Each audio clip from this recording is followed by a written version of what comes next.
Netflix documentary. Yes, here in Kansas, we're on Central Time.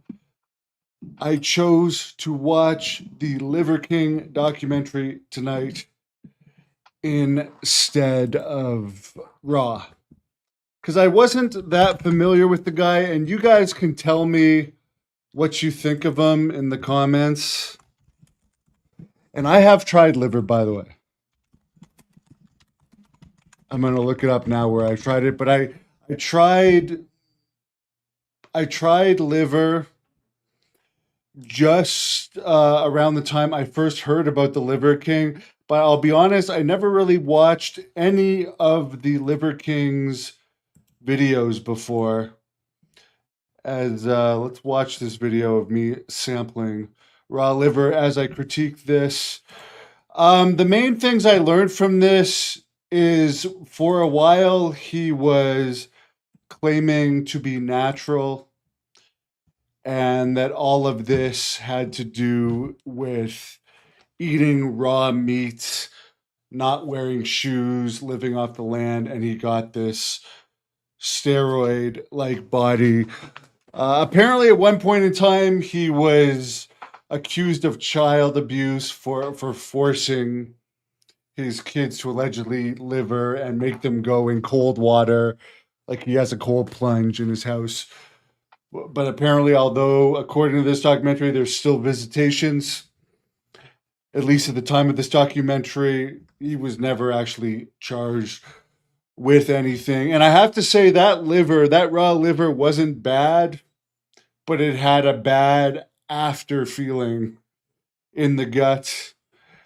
But I didn't eat it enough to really be able to tell you guys one way or another if it would make me look as jacked as the Liver King. I guess it eventually came out because he got so popular that he was taking upwards of 11,000 worth of growth hormone a month.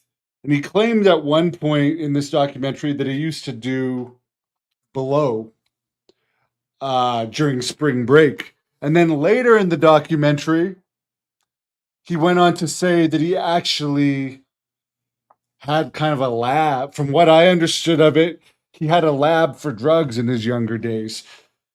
So it's one thing lying about steroids. It's another thing admitting that in your past you actually contributed to the problem of hard drugs ruining people and their families. Do I like his principles of healthy living that he's trying to teach, which he's not including the bad stuff? I mean, let's face the facts here. It came out that a lot of people in Major League Baseball, when I was growing up, ended up being on stuff, even though at the time they were claiming it was all androstenedione. It ended up being a lot worse than that in that whole Jose Canseco book that came out, and the serious steroids they were on. But as far as I know, I don't even know if they test for steroids in hockey or not. All I know is I used to have an NHL player friend that told me he was taking them and there was no testing. In wrestling, you're allowed TRT, and I believe you may be allowed growth hormone. From what I heard, they don't test for it. So I'm not throwing shade at this guy for taking stuff to get the steroid look.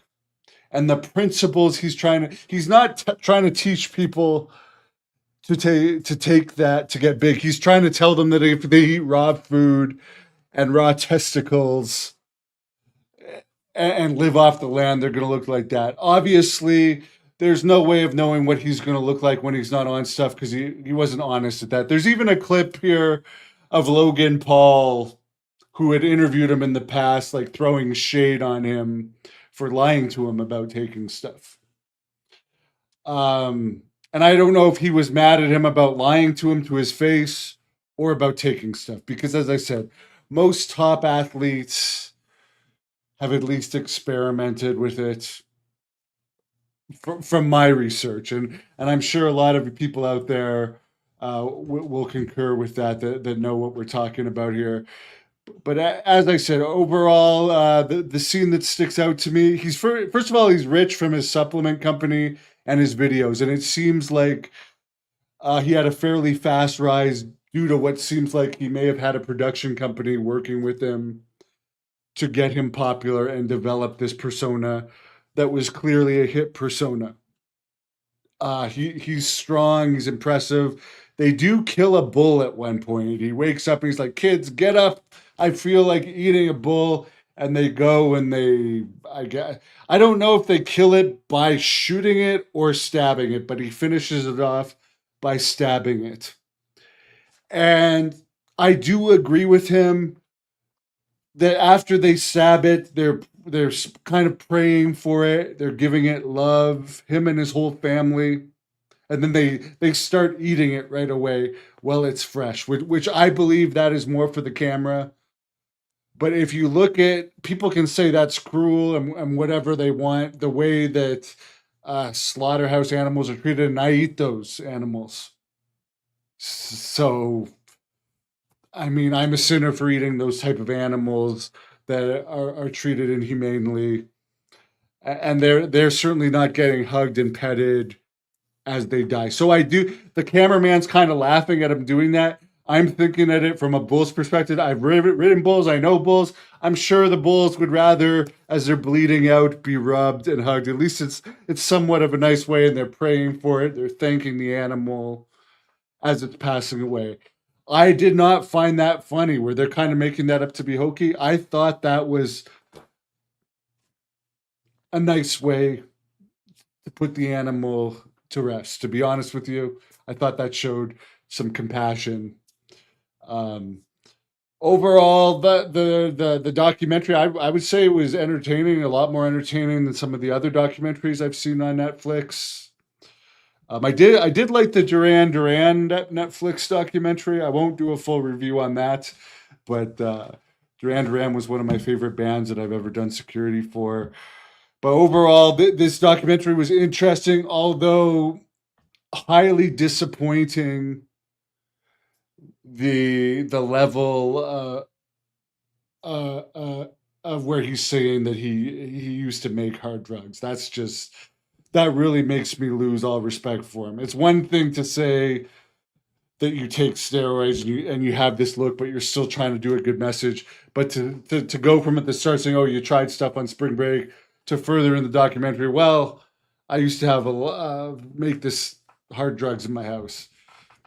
I mean, that's where I don't. Those type of people we don't need on this earth. But at least at least he's trying to send a good message despite the stuff he's doing wrong. Jack Kilby lied to me. I don't want to talk to him about him ever again. He's not an honest person. Why are so many talented people getting released? Because apparently, and to go into the wrestling talk, R-Truth was making over 550,000 a year, according to reports, and they were hardly using him. It just doesn't make economical sense to keep him under contract. He's 53. He made a lot of money for decades. Carlito was getting paid a lot of money, not being used that much. Why they didn't write him out of the storyline, I don't know.